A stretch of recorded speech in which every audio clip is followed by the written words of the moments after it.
Bismillahirrahmanirrahim. Alhamdulillahirabbil alamin wa bihi nasta'in ala umuri waddin. Salatu wassalamu ala asyrafil anbiya'i wal mursalin nabiyina rasulina Muhammad wa ala alihi wa ashabihi ajma'in. Qala Allah Ta'ala fil Qur'anil azim ba'da a'udzu billahi minasyaitonir rajim. Nabbi ibadi anni anal ghafurur rahim wa anna azabi huwal azabul alim. Allah berfirman di dalam surah Al-Hijr, surah 15 ayat 50. Beritahukanlah wahai Muhammad kepada hamba-hambaku, sesungguhnya akulah Zat yang Maha Pengampun lagi Maha Mengasihani. Dan sesungguhnya azabku, dianya adalah azab yang sangat-sangat pedih. Dua perkara yang Allah nak sampaikan dalam ini. Pertama, tentang pengampunannya. Allah menawarkan pengampunannya kepada hambanya yang ingin bertaubat. Yang keduanya, dalam ayat ini Allah memberitahu akan ancamannya kepada mereka hambanya yang enggan bertaubat. Pertama, Allah tawarkan pengampunannya bagi yang mau bertaubat. Yang kedua, Allah beri amaran yang sangat keras dengan adanya azab buat mereka yang enggan bertaubat. Kesimpulannya, Allah lebih suka hambanya yang berdosa ini bertaubat untuk mendapatkan pengampunannya daripada mengazabnya di dalam neraka kerana dosanya.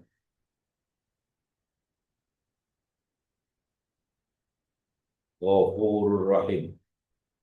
Selalu saya katakan kesimpulan daripada dua nama Allah yang dirangkaikan, Al-Ghafur dan Ar-Rahim. Ghafur Maha Pengampun dan Rahim Maha Mengasihani rahmat. Dengan ghafurnya, seseorang yang berdosa akan diampun dosanya, bermakna orang itu akan merdeka daripada neraka. Dan selepas dimerdekakan daripada neraka karena mereka mendapat pengampunan, Allah masukkan mereka surga karena rahmatnya. Ghafur Rahim.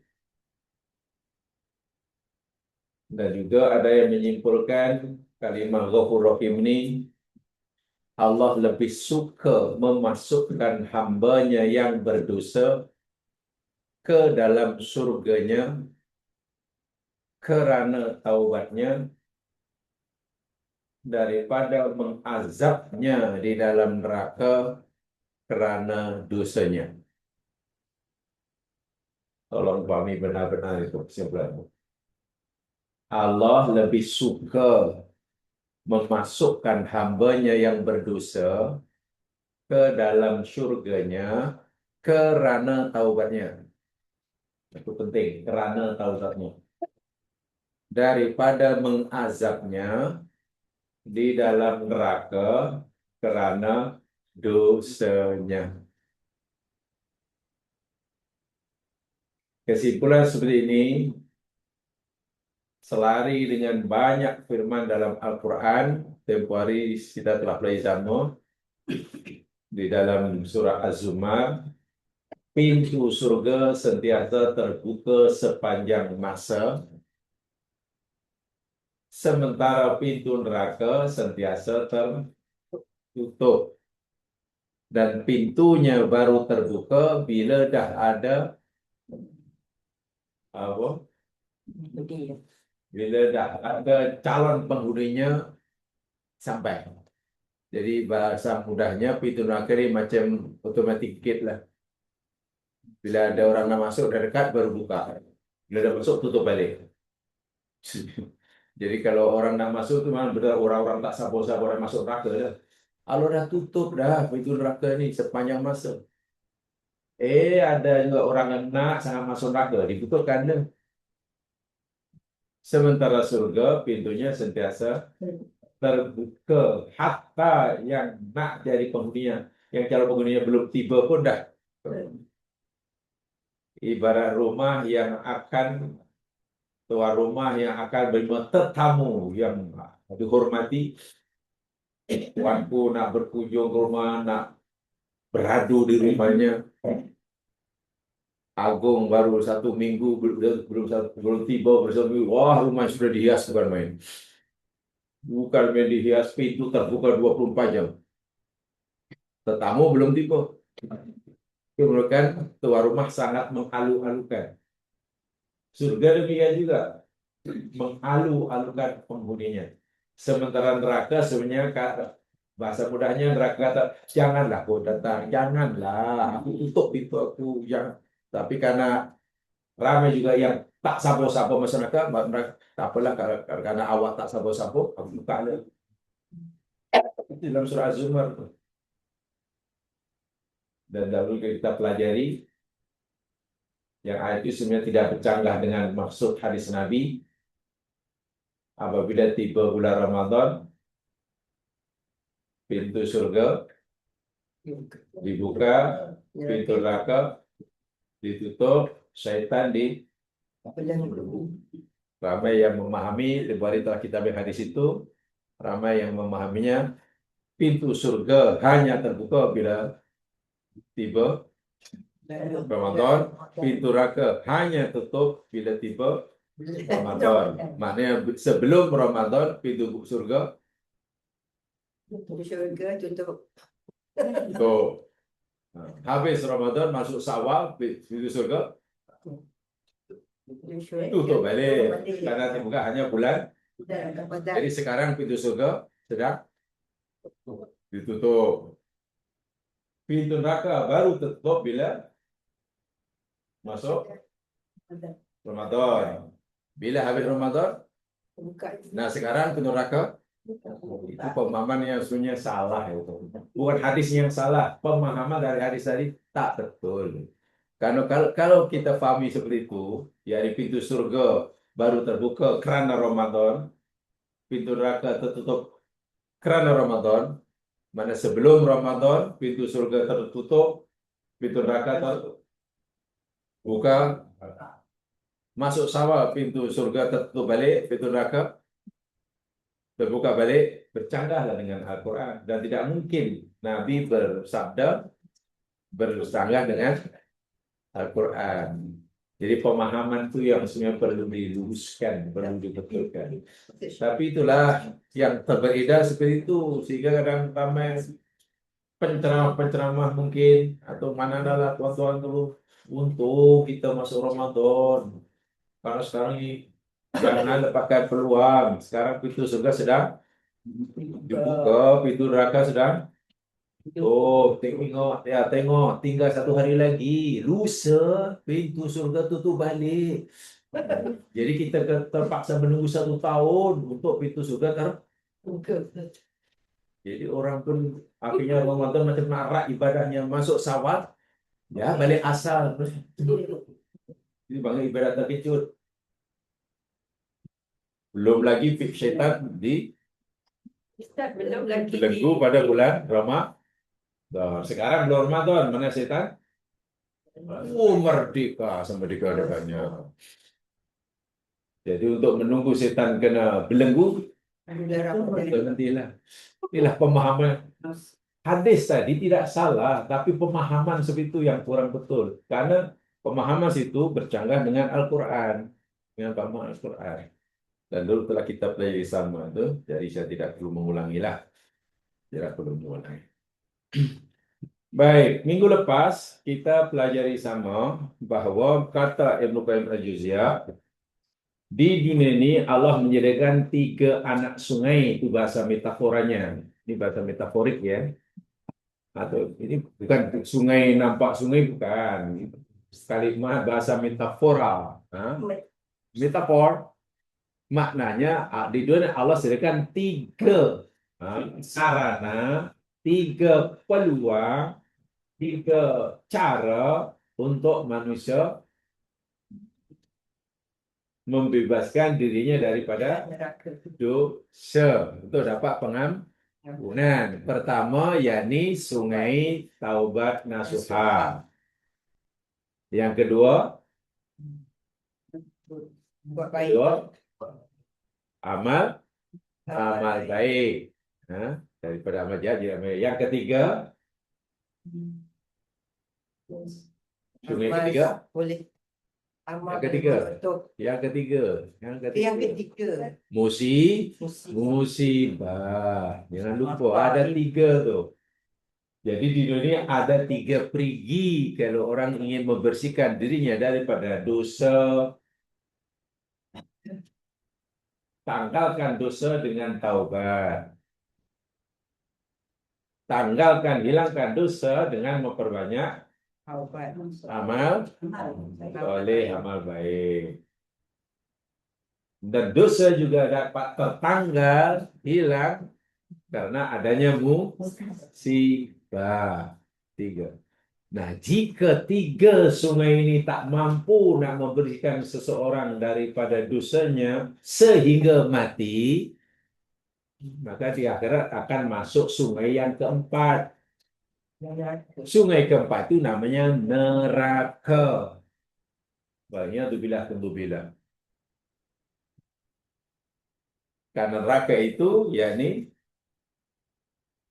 untuk membersihkan, untuk menyucikan seseorang daripada dosa. Lebih-lebih lagi orang mukmin. Orang mukmin yang berdosa di akhirat masih berdosa, tak boleh terus masuk surga. Mereka kena dibersihkan dahulu dosanya, yakni dengan azab neraka. Berapa lama? Sebanyak dosanya. Bila dosa mereka sudah habis dengan azab neraka, maka mereka akan dikeluarkan daripada neraka masuk surga. Wah, iya bila tu. Dan Allah sebenarnya tak nak. Allah sebenarnya tidak mau seseorang tu baru ingin mandi, bersihkan diri dosa itu di neraka. Di dunia aja lah. Di dunia saja. Di dunia senang hanya dengan taubatan nasuha, dengan amal soleh, dengan mungkin musibah. Itu lebih ringan, lebih mudah daripada mandi di neraka. Apalagi 3. Baik. Bagaimana dosa boleh maksiat atau keburukan boleh lenyap, boleh hilang dengan memperbanyak amal baik. Macam mana amal buruk boleh hilang dengan sebab banyak buat amal soleh. Hadis Nabi banyak, Quran sendiri pun kata. Tapi sebenarnya kita boleh memahamilah daripada sudut ilmiah. Dari aspek ilmiah kita boleh memahami bagaimana amal baik, perbuatan baik yang kita lakukan ini boleh menghapuskan amal yang buruk. Sebenarnya dari segi secara saintifik, secara rasional boleh difahami. Apalagi sekarang di mana ilmu sains sangat maju sekali Allah ajarkan. Menurut sains moden zaman sekalian, bahkan sekarang yang sedang Giat-giat dipelajari oleh pelajar kita hari ini tentang apa yang dipanggil fisika kuantum ya. Pada zaman dahulu mungkin tahun ya 70-an fisika kuantum belum seperti sekarang. Sekarang sudah belajarnya fisik sudah masuk fisika kuantum. Ya. Bukan fisika yang ngayah, yang luar-luar lah. Bila masuk kuantum ini maknanya ya sudah sebelum berlakunya alam semesta. Kan alam semesta ini tercipta menurut teori sains, bahkan ikut surah Al-Anbiya, yakni karena dentuman dahsyat Big Bang, Al-Infijarul Azim. Pertanyaannya, sebelum berlaku Big Bang apa kan? Sebelum berlaku Big Bang. Tahu kan? Nah, di situ memang sains tak boleh jawab karena sains hanya boleh mempelajari selepasnya Big Bang dan ya, sekarang baru itu sains yang. Nah, yang boleh mempelajari atau memahami yakni dipanggil sains teoritis berkaitan dengan fisika kuantum. Waktu itu yakni alam semesta karena belum wujud, sebenarnya kita maklum alam ini terdiri pada berapa unsur agaknya? Dalam alam ini ada berapa unsur? Alam kita ini terdiri pada berapa unsur? Ibarat rumah umpamanya kan ada dinding, ada pintu, ada bumbung, ada lantai. Jadi ibarat alam semesta menjadi alam ini ada berapa unsur? 4. Bukan banyak, 4 saja. Alam ini terbina dari 4 unsur saja. Pertama, yakni nama unsur madya, material, kan? Matter. Kedua, yakni daripada unsur energi, tokoh dalam Quran yang dipanggil tokoh energi. Ketiga, ada unsur ruang, space. Dan yang terakhir unsur waktu, masa. Ada 4 saja alam semesta ini unsur. Ada meta bergerak perlukan energi. Pergerakan suatu benda yang pakai energi pasti menghasilkan ruang. Betul kan? Ada ruangan. Dan bila suatu pergerakan pasti timbul massa. Sebenarnya hanya ada 4 itu alam semesta. Nah, keempat-empat ini baru wujud selepas berlakunya the Big Bang. Sebelum Big Bang tak ada 4-4 ini. Itu berada pada satu keadaan yang sangat-sangat kecil, hampir tidak berbentuk. Keempat-empatnya itulah namanya alam kuantum. Alam kuantum. Jadi dalam sains kuantum rupanya menyebutkan bahwa energi tidak pernah hilang dan tidak boleh diciptakan dan juga tidak boleh dimusnahkan. Melainkan ia hanya berubah bentuk daripada satu bentuk pada bentuk yang lain. Baik, apa agak-agak energi dalam bahasa Arabnya? Agak-agak bahasa Al-Quran. Agak-agak dalam bahasa Al-Quran, energi ini apa? Secara mudah. Pernah?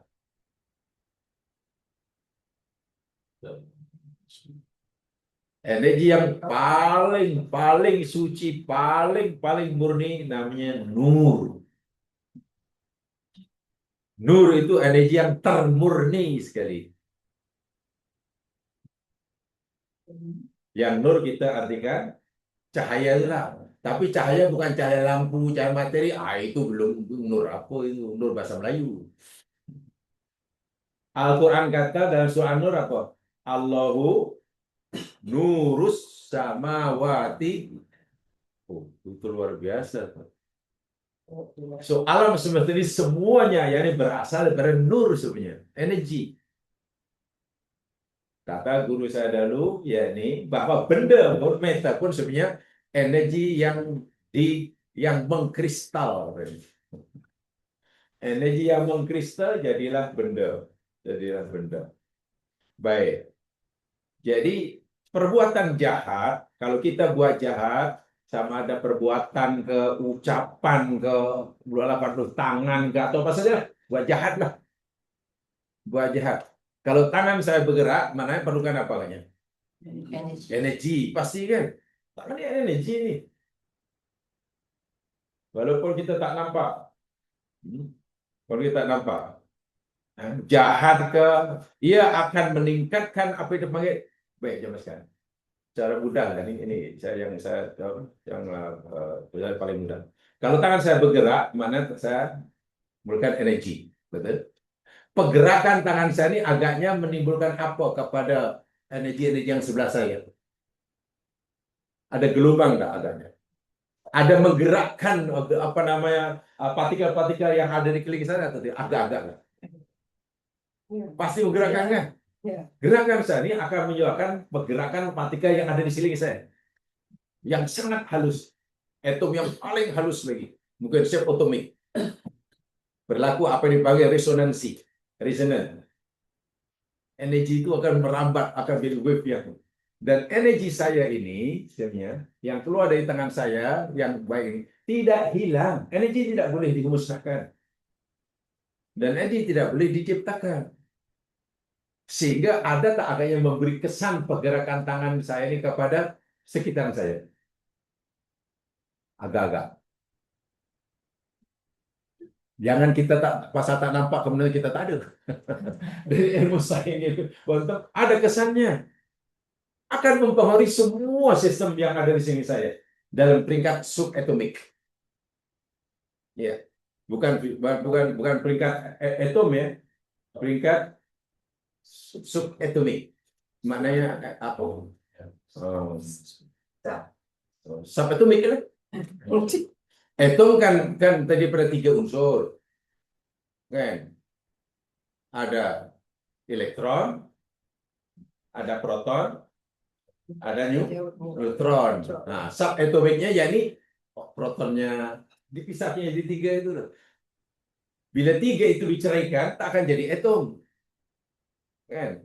Kan jadi atom. Baru dikatakan atom bila dah menjadi satu. Jadi peringkat subatomik sangat halus. Ini memberi kesan saya dan direkodkan. Sehingga katakanlah gerakan saya ini, ke tangan saya, ucapan saya, kaki saya bergerak ketika melakukan satu kejahatan, Masya Allah. Energi yang keluar daripada perbuatan saya dipengaruhi dalam kita ini. Ia akan menimbulkan, memberikan kesan kepada kadar entropi semakin tinggi, semakin tinggi. Entropi ya? Apa entropi? Entropi itu tingkat kekacauan satu sistem.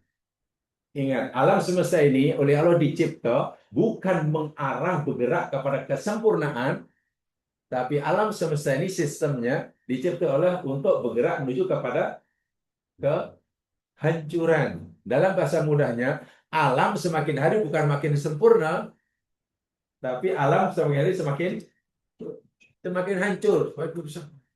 Dan tingkat kehancurannya makin bertambah, bukan kurang.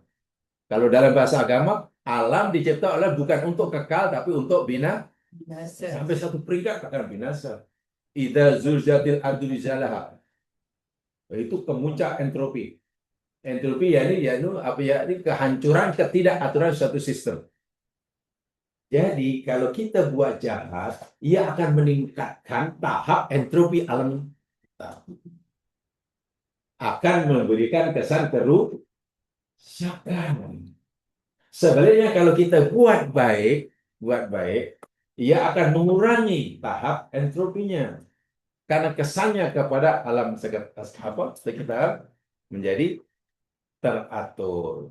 Jadi amal, kalau ada orang Cina kata, bila manusia ini bila buat baik akan menurunkan energi positif, dipanggil apa?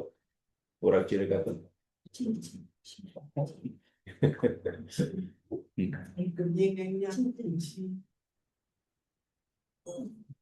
apa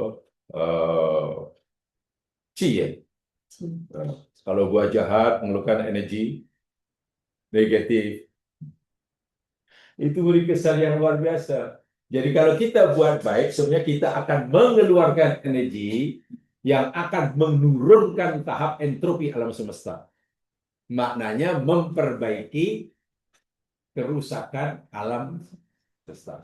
Kalau kita buat baik. Sebenarnya kalau kita buat jahat, energi yang keluar dari perbuatan jahat kita ini akan menambahkan lagi tahap entropi alam semesta. Makin rusak, makin rusak, makin rusak, makin rusak. Ada satu hadis yang di hari memang belum dapat dijelaskan dengan sangat baik. Tapi dengan bantuan sains sedikit banyak sudah mulai dapat difahami. Nabi pernah bersabda, apabila manusia enggan bayar zakat. Zakat itu amal soleh ke amal tak soleh? Tak bayar zakat. Wah, jahat kan? Ya. Apabila seorang itu enggan bayar manius zakat, manusia itu menentang nak bayar zakat. Apa kesannya kata Nabi? Hujan akan turun. Coba, macam mana kita nak menjelaskan? Ya, paling-paling kalau kita belajar agama yang apa adanya, ya kita yakin aja sebagai alam gaib. Apa hubungan antara dosa tak bayar zakat dengan apa? Tak turunnya? Coba macam mana kita nak menganalisa? Ya, paling-paling ya percaya aja lah, itu Nabi kata, tak percaya dosa. Tapi sains sudah mulai menjelaskan. Orang tak bayar zakat, itu kan perbuatan jahat. Perbuatan jahat inilah, Masya Allah, memberi kesan kepada tahap entropi yang sangat tinggi. Ini dalam sains fisika kuantum.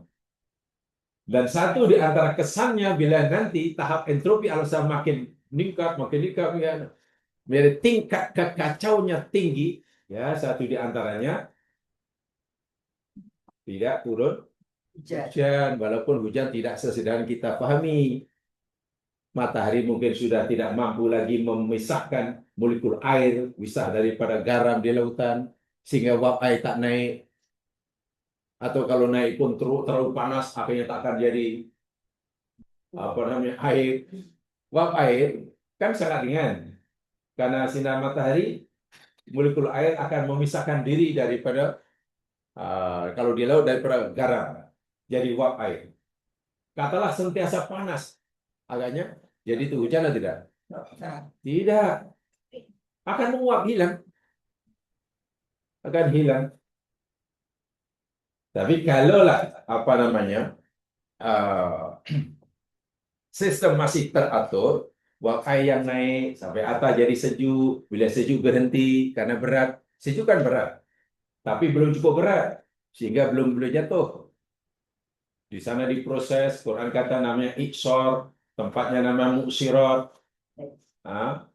Proses kondensasi, kata cikgu sains, cikgu fisik.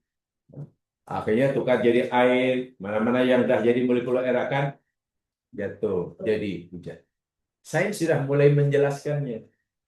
Tapi kalau kita tak memahami dari situ, kita yakin siapa yang tak bayar zakat dosa. Sebab dosa itulah hujan tak mau turun. Gimana analisanya ya?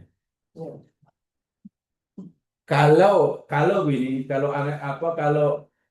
kenapa bukit itu runtuh?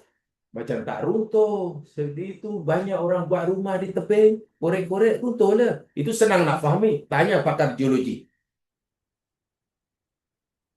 Kenapa berlaku banjir sedikit, hujan sedikit banjir? Apa tidaknya sungai makin cetek? Senang nak kaitkan, senang.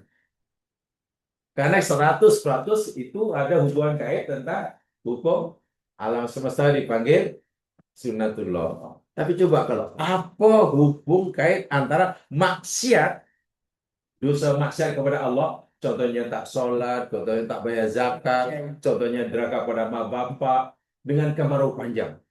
Coba apa kaitannya? Iyalah, sekarang sudah mulai dapat difahami, apalagi dengan ilmu yang Allah berikan semakin banyak. Jadi tanpa kita sadari, walaupun kita tidak tahu, bila kita banyak melakukan amal-amal yang baik menurut agama, ia akan mencegah, akan menghalang, kalaupun mungkin hanya memperlambat tahap entropi alam semesta. Entropi itu jadi sistem yang sangat kacau. Sebab alam dicipta oleh makin pusat. Contohlah, kita beli bas baru. Mula-mula bas baru agak elok tak elok? Pakai. Wih, elok. Kalau dipandu laju 150 kg, oke. Bas baru. Oke kan? Oke. Tapi kalau bas itu katakanlah sudah umur 45 tahun, penuh dengan muatan, dipandu dengan kelajuan 150, tak boleh lagi pun tak ada. yang pasti skru sudah mulai longgar, betul. Nah, itu namanya entropi itu. Jadi tingkat tahap kerusakannya, ketidakteraturan sistem makin meningkat atau makin turun? Makin meningkat kan? Maknanya makin tak baik, makin menuju kerusakan. Alam semesta demikian juga. Kemuncaknya banyak dalam Al-Quran, ayat-ayat surah-surah terakhir itu semua cerita tentang entropi yang sudah tak mampu ditahan. Idza zulzilatil ardu zilzalaha wa akhrajat ardu athqalaha idza syamsu kuwirat wa idza nujumu. Itu mana alam dah tak boleh dibendung lagi dah. Dah sampailah ke puncaknya, alam akan hancur semua. Dan kita sekarang ini sedang menuju ke arah sana.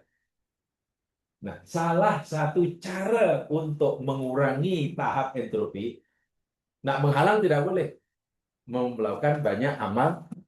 Setelah itu dalam Al-Quran surah Al-Asr itu, wal as innal insana fi khusr, semua rugi kecuali yang buat itu.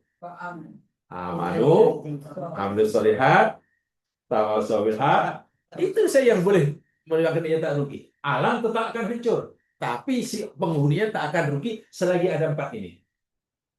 Sebab al-asru. Asru apa maknanya? Demi masa. Asrun. Mana asal? Asrun. Ain, sod, ro. Mana asal? Selalu pergi umrah tuh pastilah kenal jangan. Memerah. Asir, mana asir burtukol? Asir. Oh, sedapnya di Arab minum asir burtukol. Kan? Kan orange juice kan? Asir itu memerah, memerah kan? Memerah kan meras.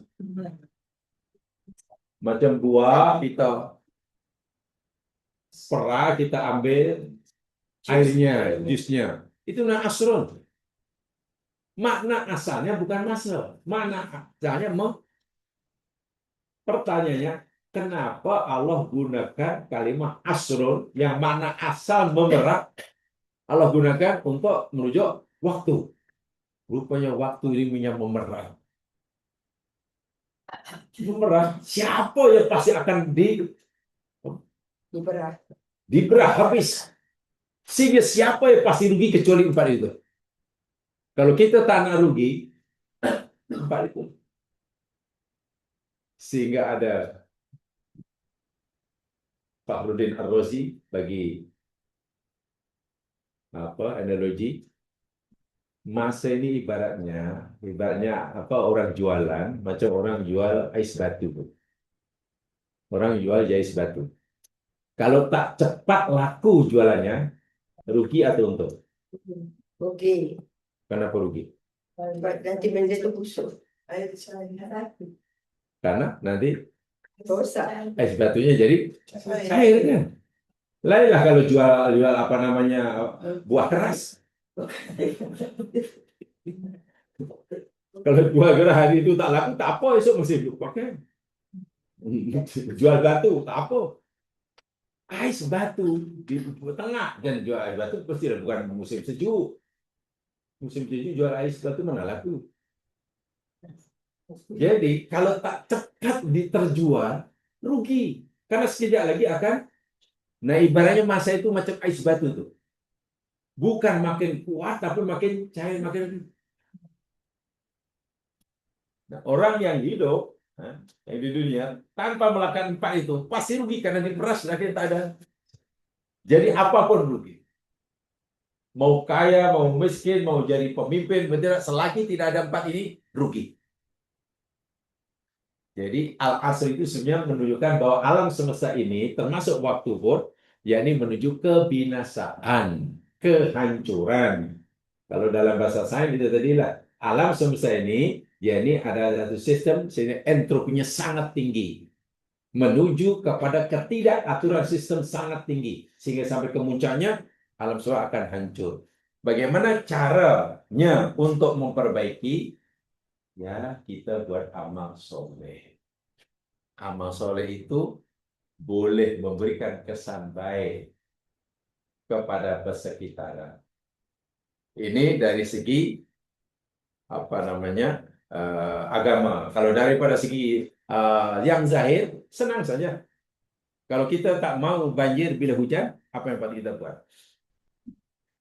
Hujan aja banjir, hujan aja banjir. Macam mana kalau kita tak nak banjir bila turun hujan? Betulkan saluran air. Mendalam, maka kita kasih dalam saluran air, kasih lebar saluran air. Itu namanya amal soleh untuk mengelak banjir. Itulah maksudnya. Kalau dari segi yang ini mudah dipahami. Macam mana agar apa namanya bukit tak runtuh, tanah tak runtuh? Jangan. Macam mana agar bukit tak runtuh? Dikepung Bapak. Kalau kita apa lakukan secara hukum sunatullah, senang, banyak orang faham. Banyak orang faham. Macam mana agar cuaca tak panas? Cuaca sekarang panas, ya mana terus. Kekalkanlah pokok-pokoknya. Jadi kalau kita tebang 1.000 pokok, ya tanam lagi 1.000. Jangan dibutakkan semua hutan. Jangan diratakan semua bukit. Kan begitu kan? Jadi untuk memulihkan lagi, untuk memulihkan lagi iklim dunia, supaya iklim dunia sempurna seperti dahulu. Yang sekarang konon mengalami apa yang dipanggil global warming lah, climate change lah. Itu karena perbuatan baik atau perbuatan jahat? Global warming ini musibah atau bukan? Keburukan atau kebaikan? Keburukan. Macam mana untuk menghalangnya? Tanam banyak Memperbaikinya. Macam-macam memperbaikinya. Yang menghentikan perbuatan yang selama ini menyebabkan berlakunya. Ini sebenarnya kalau dari sini itu mudah kita memahami. Amal baik yang banyak boleh menghapuskan amal dosa atau keburukan. Itu senang nak memahami, sangat mudah. Sebab itu orang sholat, orang zakat, orang baik pada orang tua, orang dermawan, orang sopan santun, aman. Dunia jadi aman, persekitaran aman. Karena orang-orang yang baik itu akan memancarkan energi yang positif yang luar biasa. Setan pun lari. Bila setan lari, agaknya di situ berlaku keburukan atau tidak? Katalah di kampung itu dihuni oleh orang semuanya macam Umar bin Khattab. Agaknya cuma Oke lah. Satu kampung dihuni oleh orang yang semuanya macam Umar bin Khattab. Yang setan pun takut. Agaknya kampung itu oke tak deh? Oke, masalahnya. Iya. Pintu rumah lupa nak kunci pun tak akan ada orang pencuri masuk. Iya. Kereta tak dimatikan engine di jalan, tak ada orang curi. Syaratnya di kampung itu 1.000 orang tadi semuanya masuk Umar bin Khattab. Tapi kalau di kampung itu jangankan 1.000 orang, 100 orang, tapi semua macam Abu Jahal. Iya. Jadi yang rusak bukan hanya alam, sistem sosial akan rusak.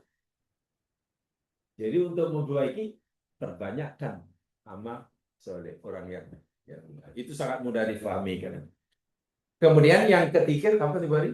Penghapus dosa yang ketiga, musibah. Nah, macam mana musibah? Kami tambahkan ini karena ini sangat penting. Macam mana musibah boleh Hapuskan dosa. menghapuskan dosa? Saya ingin bacakan hadisnya dan nanti saya coba uraikan dari ya ilmu sekarang lah untuk lebih mudah. Untuk daripada aspek secara rasional. Ada sebuah hadis. Hadis ini yakni hadis sahih.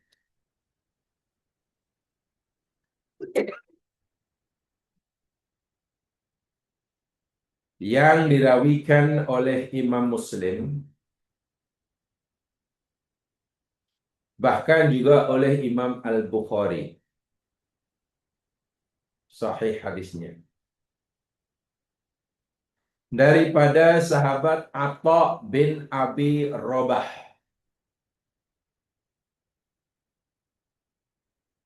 Atha bin Abi Robah berkata, aku pernah mendengar Abdullah bin Abbas radhiyallahu anhuma berkata, ala urikam ra'atan.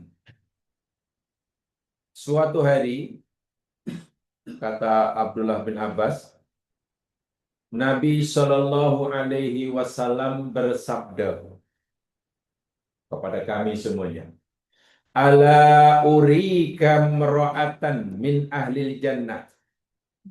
Maukah kamu aku perlihatkan, aku tunjukkan perempuan ahli surga? Tiba-tiba Nabi bagi tahu pada sahabatnya, kamu mau tak aku beritahu, aku tunjukkan seorang perempuan ahli surga? Kalau kita waktu itu ada, kita jawab mau atau tak mau? Kita cakap nak atau tak nak? Tak nak ya, tak nak. Apa tak? Tak ingin. Ya tentu nak ya Rasul, siapa katanya? Mati belum, kiamat belum, tapi Nabi beritahu ini orang ahli surga.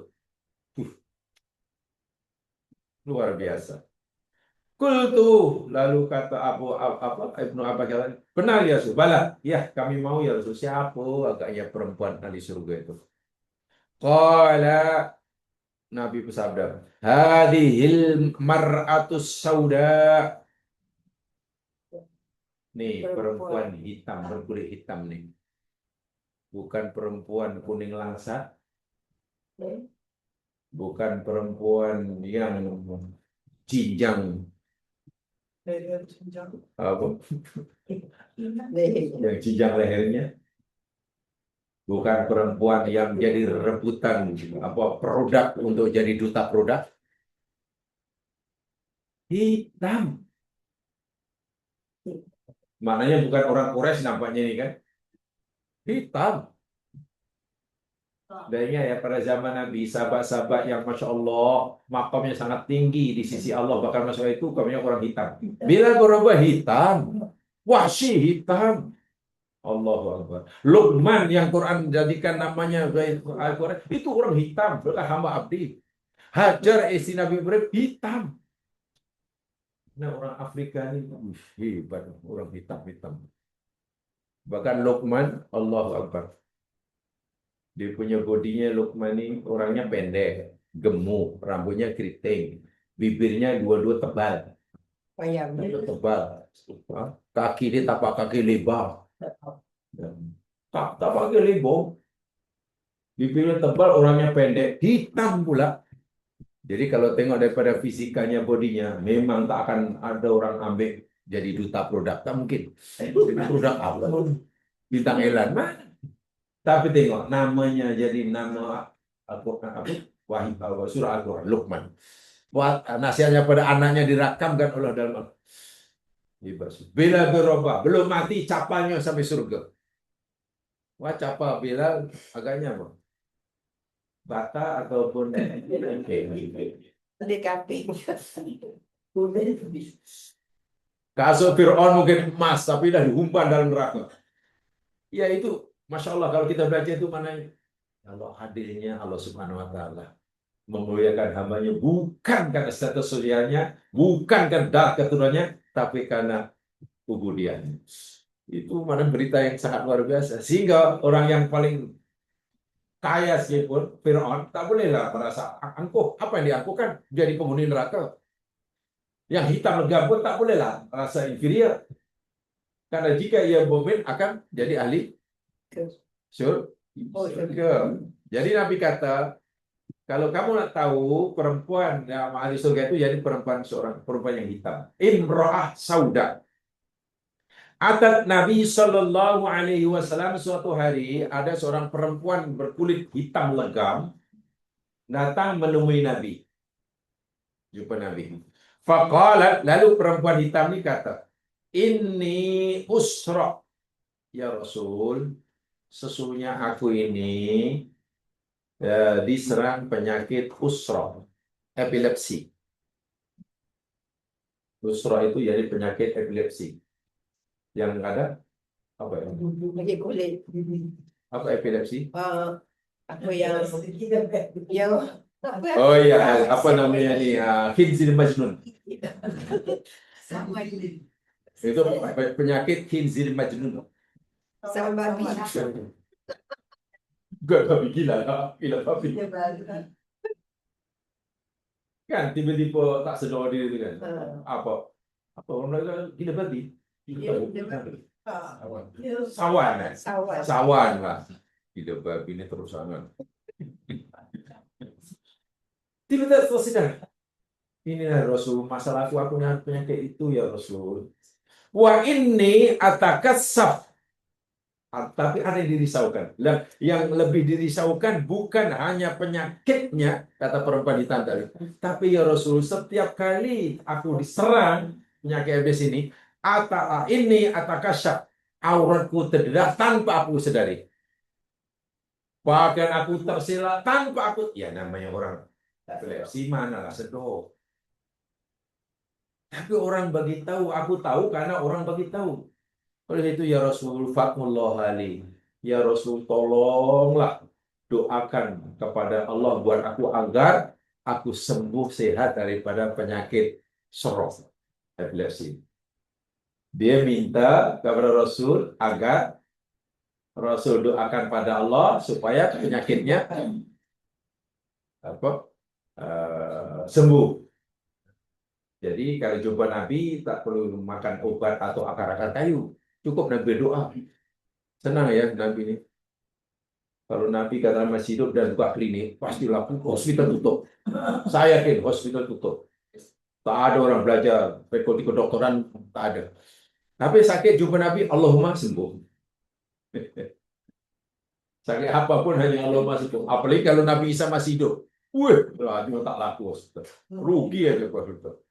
Jumpa Nabi Musa, Nabi Isa, penyakit apa sentuh Isa sembuh kan? Ya, tapi itu dulu. Sekarang ya Rasul, tolonglah doakan aku ya Rasul, pohon doa kepada Allah agar penyakitku ini sembuh. Nabi tak terus iya, Nabi tak tolak, Nabi tak salutakan, Nabi bagi nasihat dahulu. Qala, Nabi berkata, in syi'ti sabarti walakil jannah. Puan, jika Puan mau, Puan boleh sabar dengan penyakit itu. Dan bila Puan bersabar dengan musibah sakit itu, Puan akan masuk surga. Nasihat Nabi utama. Tapi, wa in syi'ti da'autullaha ayyuafiyaka. Tapi jika Puan mau, aku pun boleh berdoa pada Allah agar Allah sembuhkan penyakitmu. Nabi bagi pilihan. Pilih satu di antara dua, wahai perempuan. Kamu ingin bersabar dengan penyakitmu itu dan kamu akan masuk surga, atau kamu mau aku doakan pada Allah agar penyakitmu sembuh. Kalau kita jadi perempuan tadi minta pilih yang mana? Sembuh. Pilih yang mana? Inilah iman. Iya, orang dahulu jangan pikir imannya kecil. Diberi pilihan sembuh, dan memang itu yang diminta kan, atau sabar, kan bila sabar masuk surga. Iya ya. Kalau Nabi doakan disembuh, Nabi tak kata masuk surga belum tentu. Sehat tapi belum tentu masuk surga. Bukan tak boleh masuk surga, belum tentu terpaksa sampai. Tapi aku terus sabar hingga aku mati tanpa ada rasa kecewa, tanpa suudzon pada Allah, tanpa nuduh Allah tidak berlaku adil. Jaminanku surga. Ingat, Nabi bagi pilihan. Subhanallah, perempuan hitam ini kata, "Qala asbir ya Rasul." Oh, kalau aku boleh sabar ya Rasul. Aku nak sabar ya Rasul. Memilih bersabar atas musibah. Tapi ya Rasul, ini atakasyaf.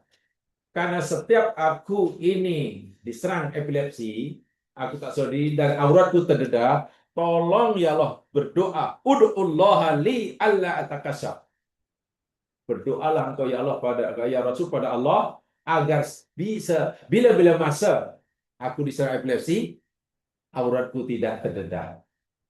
Mohon pada Allah agar Allah tetap menjaga agar auranya tetap tertutup. Walaupun dia tidak minta, tidak memohon sembuh penyakitnya. Dia lebih khawatir auratnya terdedah daripada penyakitnya. Ini apa maksudnya? Apa pengajaran yang boleh kita ambil daripada ahli surga? Ini ahli surga nih. Ini logika ahli surga, bukan logika ahli dunia. Kalau logika abdul dunia, ya senang aja. Pilih karipap kalau di dunia. Kadang suruh pilih surga atau karipap, pilih karipap. Itu ahli dunia. Ya contohlah raswa. Kalau tolak surga, kalau terima boleh beli karipap. Kan pilih. Itu contoh ahli dunia itu macam itu. Pilihannya sangat sederhana. Ya kan rasa itu hanya untuk beli karipap. Jadi orang ini lebih takut musibah dunia daripada musibah daripada musibah agama. Terdedah aurat itu musibah agama. Yang jadi mangsanya agama. Sedangkan sakit yang dialami itu musibah dunia. Musibah dunia lebih ringan daripada musibah agama. Sebab itu dia lebih takut. Walau bagaimana ya Rasul, tak payah, engkau tak payah doakan aku sembuh ya Rasul, aku boleh sabar. Tapi tolonglah doa pada Allah agar bila-bila masa aku disana epilepsi, auratku tetap dijaga oleh Allah. Fada'alaha, lalu Nabi berdoa. Akhirnya orang ini hingga mati, penyakit epilepsinya tidak sembuh, karena dia memilih untuk bersabar. Tapi setiap kali ia diserang penyakit epilepsi, auratnya dijaga oleh Allah. Orang ini Nabi kata, min ahlil jannah. Apapun penyakitnya. Dia masuk karena epilepsinya atau karena apa? Sabar musibah itu lah. Itu satu. Yang keduanya, logika berpikirnya lebih takut terdedah aurat daripada penyakitnya. Itu luar biasa itu. Mana yang mengutamakan akhirat luar biasa itu. Ibaratnya kalau diberi pilihan lah. Pilih satu di antara dua. Kamu sembuh, tapi aurat kamu terdedah, atau kamu tidak sembuh, aurat kamu jauh dari Allah. Pilih yang kedua. Ini logika ahli surga. Cara bagi ahli surga ini pelik. Untuk ukuran kita sekarang yang agak pelik. Tapi orang yang berpandangan jauh, yang akhirat oriented, ya memang begitulah berpikirnya. Sehingga mungkin orang yang berpikir dunia oriented memandang, menilai kepada orang yang berpikiran akhirat oriented itu macam orang gila. Macam orang tak betul. Contoh umpamanya, katakanlah berlaku hari ini di tengah-tengah masyarakat hari ini yang boleh katakanlah mereka hari ini yang berpikiran materialisme lebih kuat, budaya hedonisme sangat kuat. Tiba-tiba sekarang katakanlah Ibrahim alaihissalam masih hidup, lalu ingin menyembelih putra satu-satunya. Apa kayak kata masyarakat? Gila. Agak-agak masyarakatnya setuju. Ini Nabi palsu, ada anak disembelih, gila. Ya pikiran kita melihat gitu, kita cara sudut pandangnya berbeza. Tapi dia berita, ini Allah yang sudah. banyak peristiwa yang dialami oleh orang dahulu nih, jika berlaku pada umat Islam yang cara berfikirnya lain, sebenarnya yang membezakan cara berfikir, cara memahaminya, menggunakan logika nubuah, kenabian, atau logika manusia. Bahasa kami dahulu, sama ada dia akhirat oriented atau dunia oriented. Itu perbezaannya memang bumi dan langit.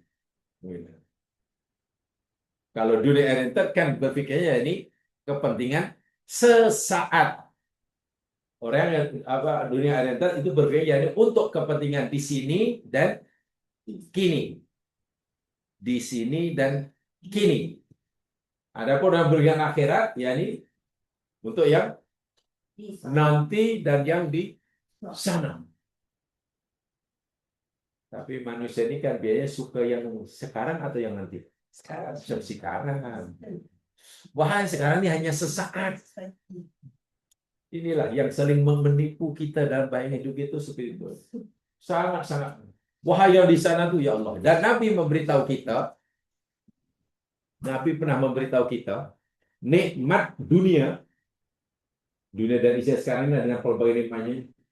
Bila dibanding dengan nikmat yang Allah di akhirat, Nabi pernah buat perumpamaan, tolong kamu celupkan jarimu ke lautan. Lalu kamu angkat. Air yang membasahi ujung jari kamu itu nikmat dunia dan isinya. Sementara air lautan itu nikmat berapa persen agaknya? Air yang membasahi ujung jari itu. Berapa peratus berbanding air lo?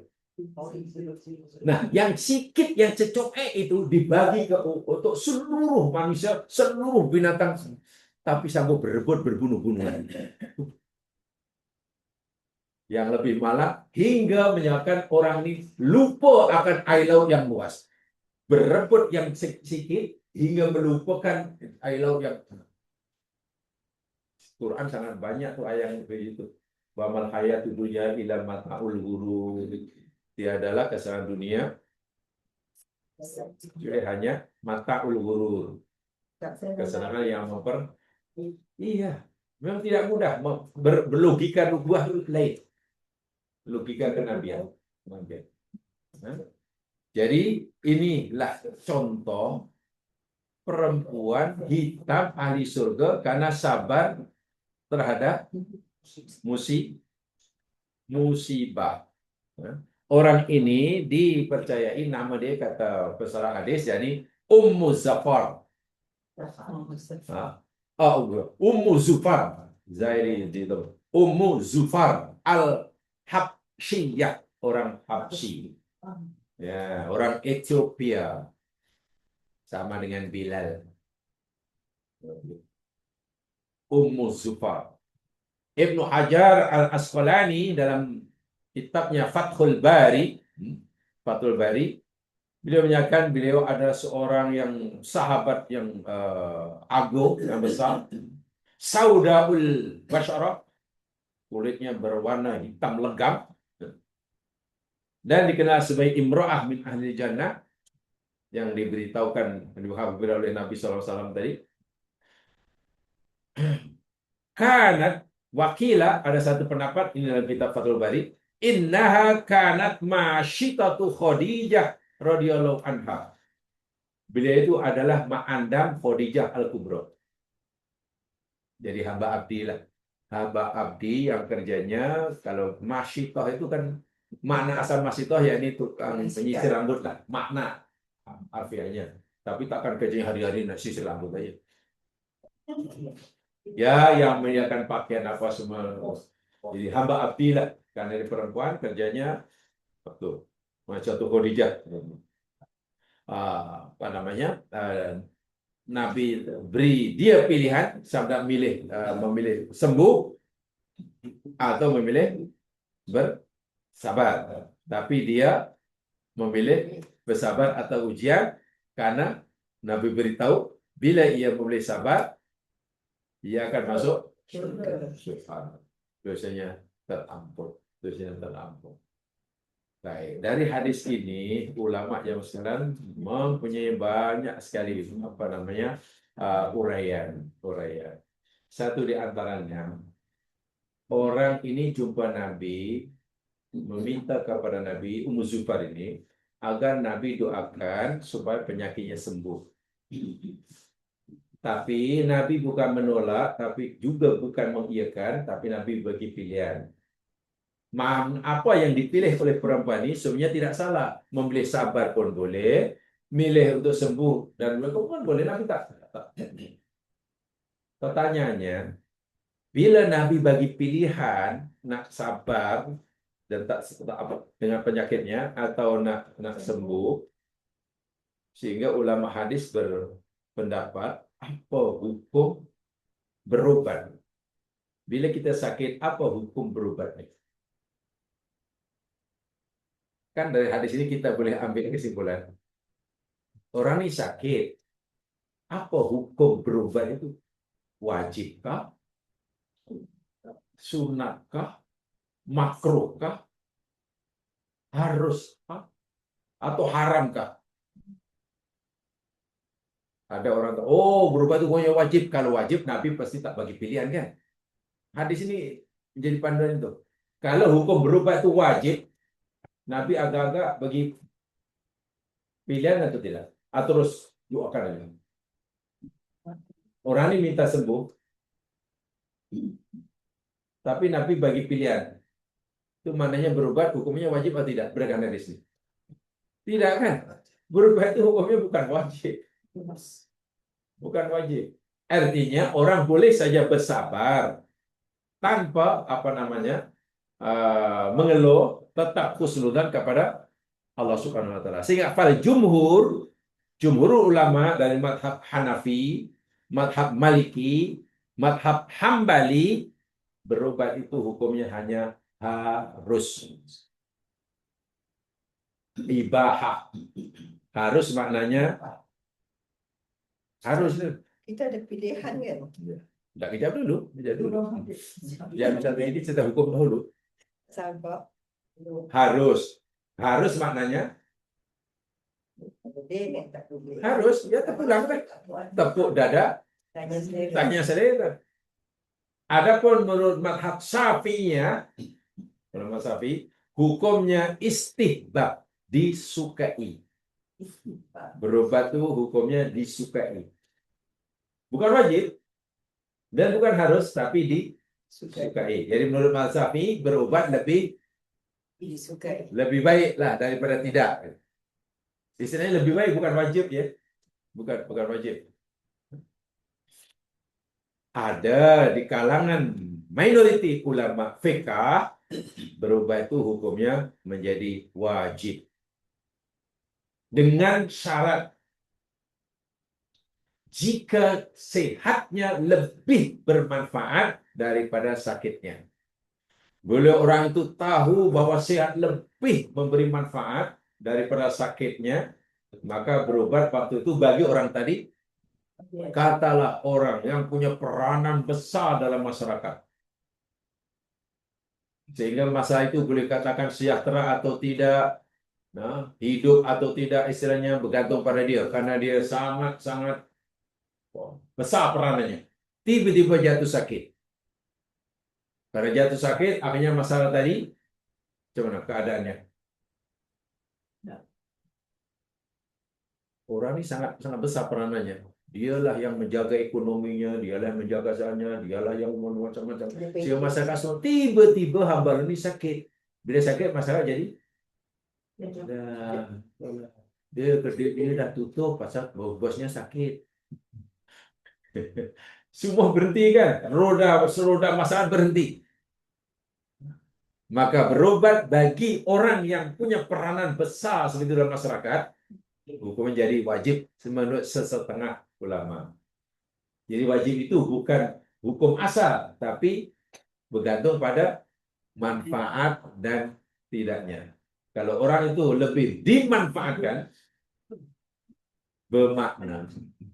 Kalau orang itu sakit dan dia sabar lebih baik daripada sehat, bila sehatnya sebenarnya hanya untuk jalan-jalan. Habis itulah maksudnya. Kalau sehat tapi hanya untuk jalan-jalan, itu sakit lebih baik sebetulnya. Iya. Maksud saya sakit dan sabar lebih baik. Dan ini logika agama, bukan logika manusia.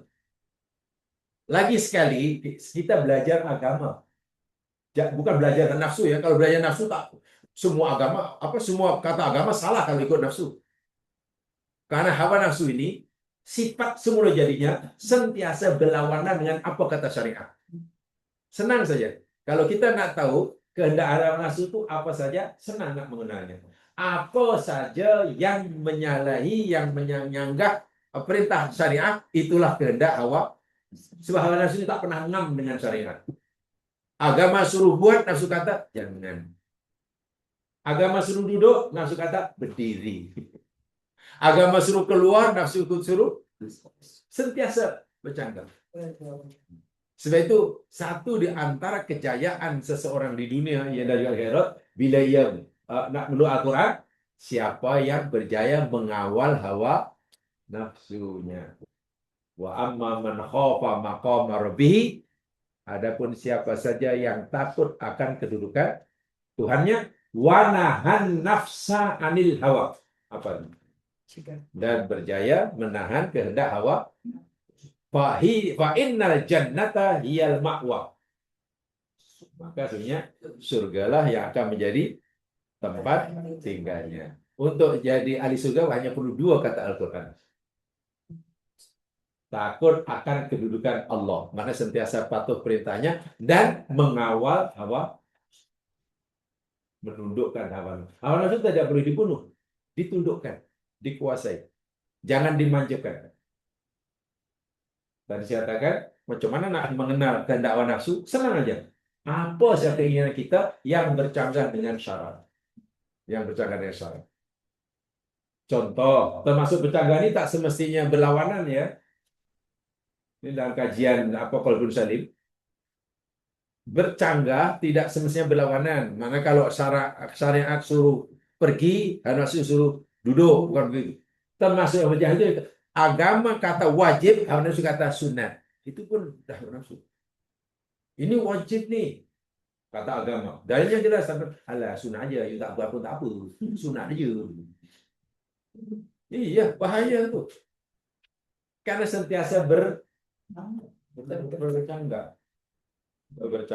Memang tidak mudah, karena melawan hawa nafsu bukan melawan orang lain, melawan diri sendiri. Apalagi hawa nafsu ini bila tidak diikuti kemauannya, meronta-ronta ya. Dan hawa nafsu ada berapa ya dulu kita pelajari? Sudah berapa? Nafsu Al-Quran ada berapa? 3 kan? Yang pertama sekali, yang paling kasar sekali namanya, paling rendah sekali namanya nafsu amarah. Surah Yusuf lah. Nafsu amarah. Kedua, elok sikit, tengah-tengah sebenarnya nafsu lawama dalam surah Al-Qiyamah tu. Yang paling hebat sekali, tinggi sekali namanya nafsu mutmainnah dalam surah Al-Fajr tu. Ada 3 itu. Dan hebatnya, ketiga nafsu ini ada dalam setiap kita. Tapi manusia hanya boleh memenuhi kehendak satu nafsu dalam satu masa. Kita hanya boleh memenuhi kemauan satu nafsu dalam satu masa. Maksudnya, ketika seseorang sedang memanjakan nafsu amarahnya, waktu itu dia tidak mampu memenuhi nafsu lawamah, nafsu mu'minah. Tak mungkin. Ketika orang sedang mengikuti memenuhi kehendak nafsu mutmainnahnya, nafsu amarah lawamahnya tidur nyenyak. Jadi hanya dalam satu masa. Dalam satu masa. Jadi kalau orang sedang dikuasai nafsu amarah, ya yang 2 itu tertidur. Nafsu amarah, nafsu lawamah. Lawamah itu tengah-tengah ya. Lawamah itu mana yang mencela. Banyak mencela. Contoh, kalau kita terlanjur buat salah, bila kita tahu tentang agama, hukum hakam, tahu salah benar, dalam hati kita ada rasa apa kalau terlanjur buat salah dan kita tahu itu salah. Ada rasa apa? Menyesal. Menyesal. Rasa penyesalan kan tanpa disuruh orang lain. Rasa menyesal itulah nafsu lawamah. Selepas melakukan dosa. Nah, rasa itu rasa menyesal. Allah, mungkin aku buat situ, kenapa? Nah, sekarang kan, sekarang kan.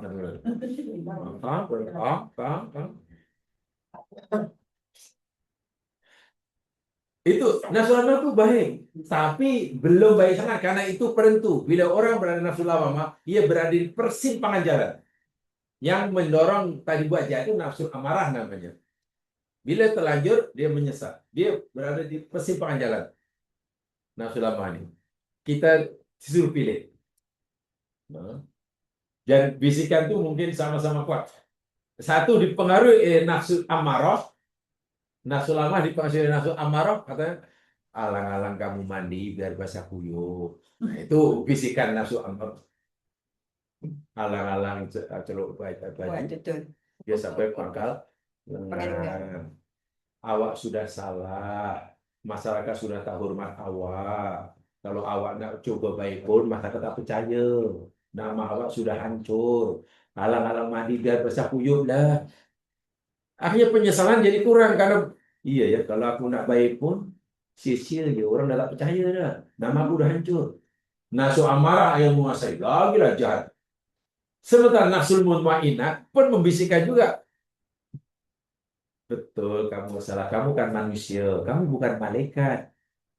Namanya manusia pasti buat salah. Kamu bukan malaikat, tapi kamu juga bukan iblis.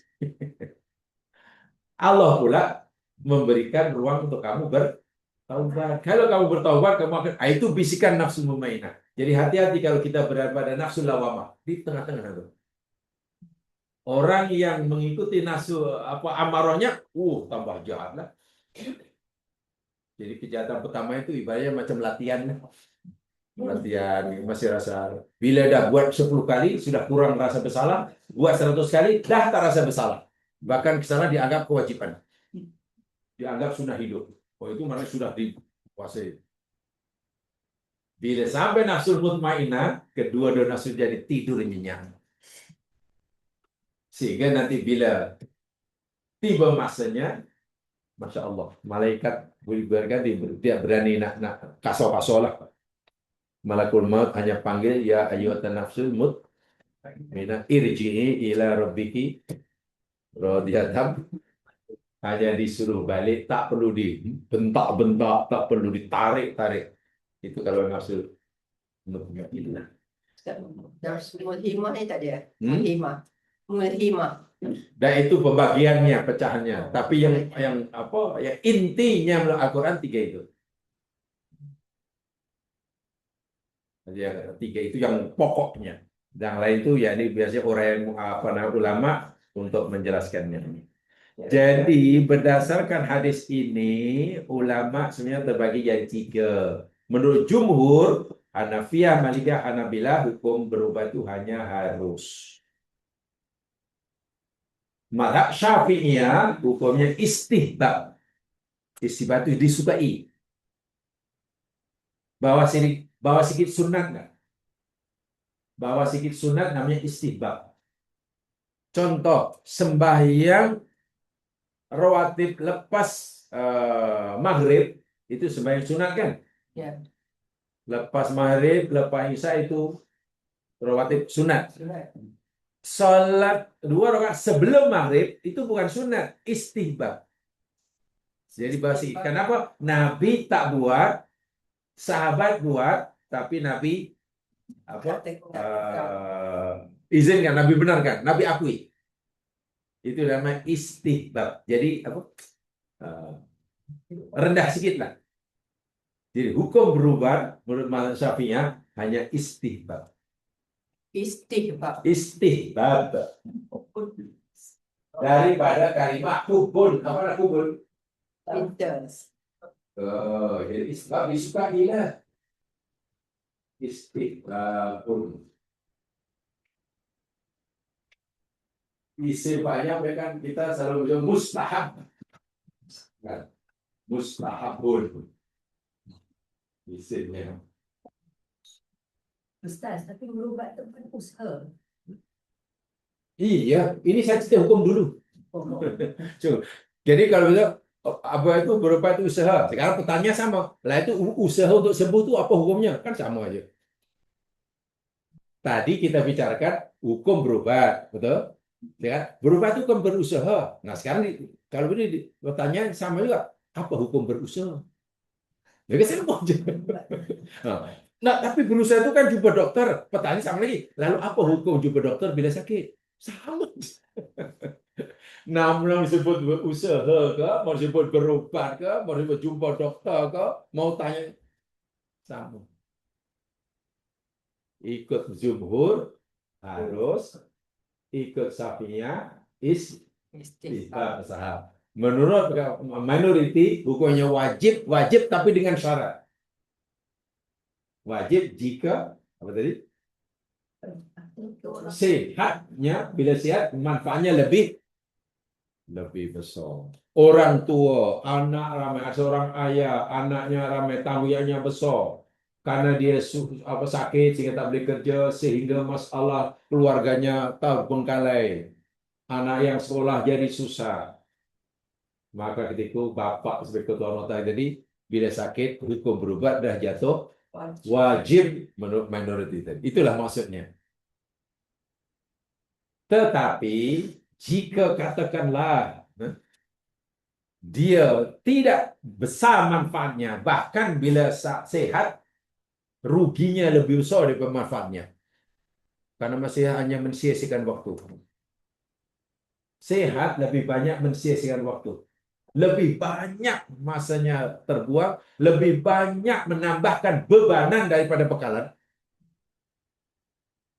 Maka sakit, sabar dengan sakit lebih, itu sebenarnya logika agama. Tapi biasanya kita logikanya begitu. Ya sehat lebih baik. Kalau sehat saya boleh jalan-jalan. Senang. Boleh jalan-jalan rumah, boleh tengok burung. Senang. Lah sederhananya sehat. Takkan Allah bagi kita sehat hanya untuk tengok burung. Itulah jadi sebenarnya kalau dalam bahasa qalbun salim, alasan itu sebenarnya bisikan hawa nafsu. Bisikan hawa nafsu. Bukan tak boleh ya, karena kan tadi kan istihbab. Apa namanya? Ibahah. Ibahah mana harusnya. Jadi harusnya mana boleh buat, boleh tak buat. Jumhur kata begitu, Ustaz pula. Mau buat atau tidak, mau berusaha atau tidak. Tapi bagaimana jika orang itu sakit, dia bersabar, dia tak berobat, dan dia memilih untuk bersabar hingga mati, itu tak dikira bunuh diri kan? Nah, begitu kan?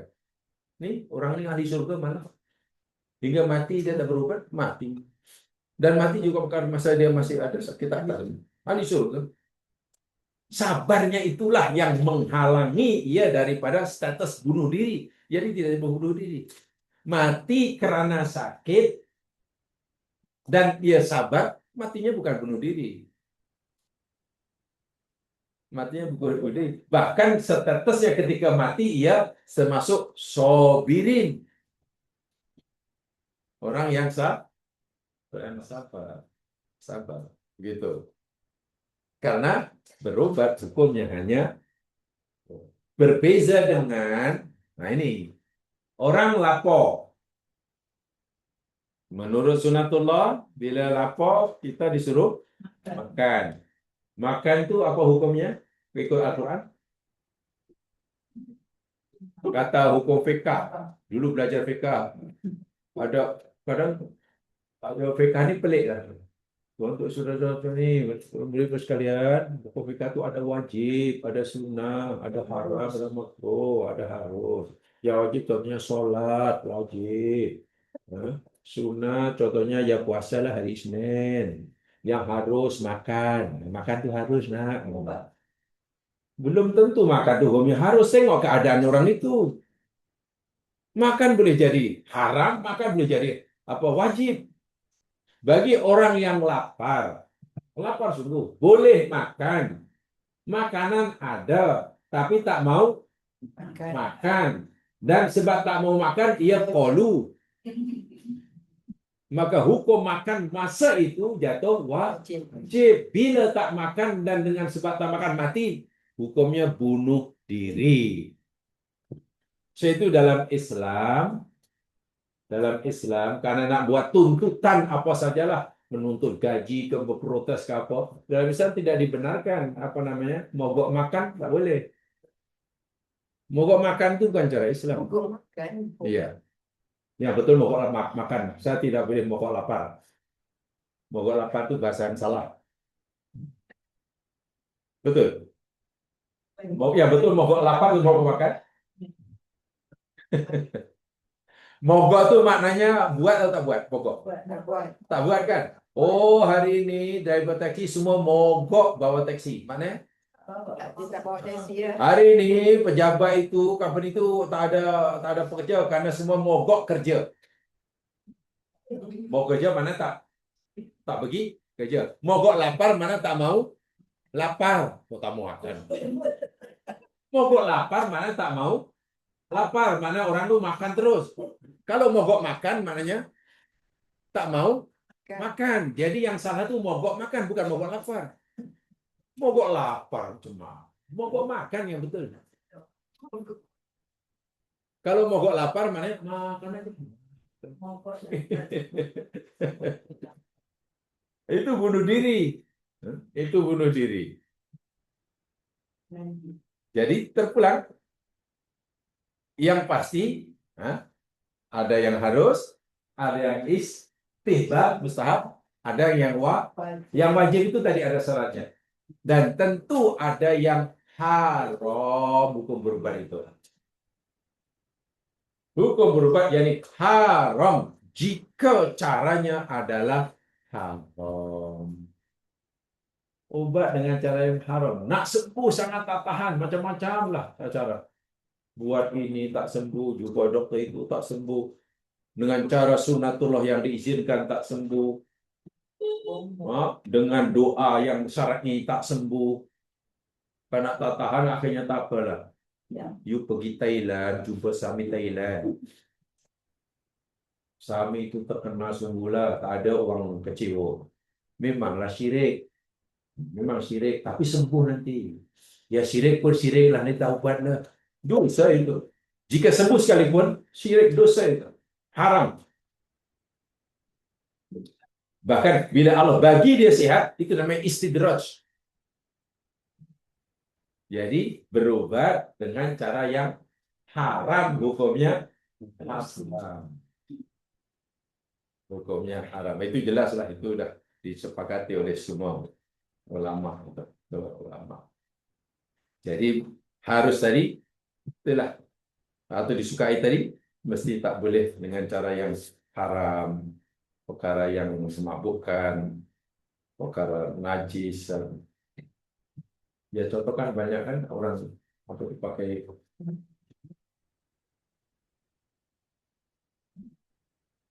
injection apa yang injektor. Orang ingin awet muda tapi apa itu?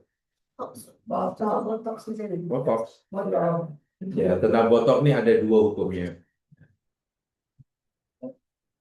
Kalau diinjekkan hukumnya haram, kalau dimakan hukumnya halal.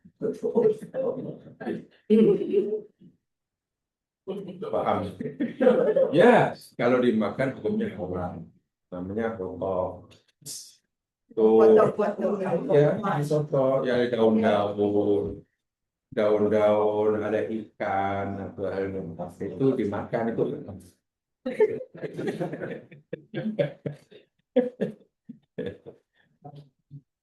Dengan cara yang macam-macam, itu tidak dibenarkan. Dan juga berobat haram hukumnya jika ia yakin asbab, bergantung agak harap kepada asbab. Maknanya apa? Jika ia sembuh, yakin 100% sembuh itu karena obat yang dimakan. Ia sehat dari penyakitnya karena 100% dokter ni lah. Jadi sudah menafikan peranan Allah, maka hukumnya haram berobat itu. Karena apa? Karena telah melakukan syirik. Namanya syirik asbab.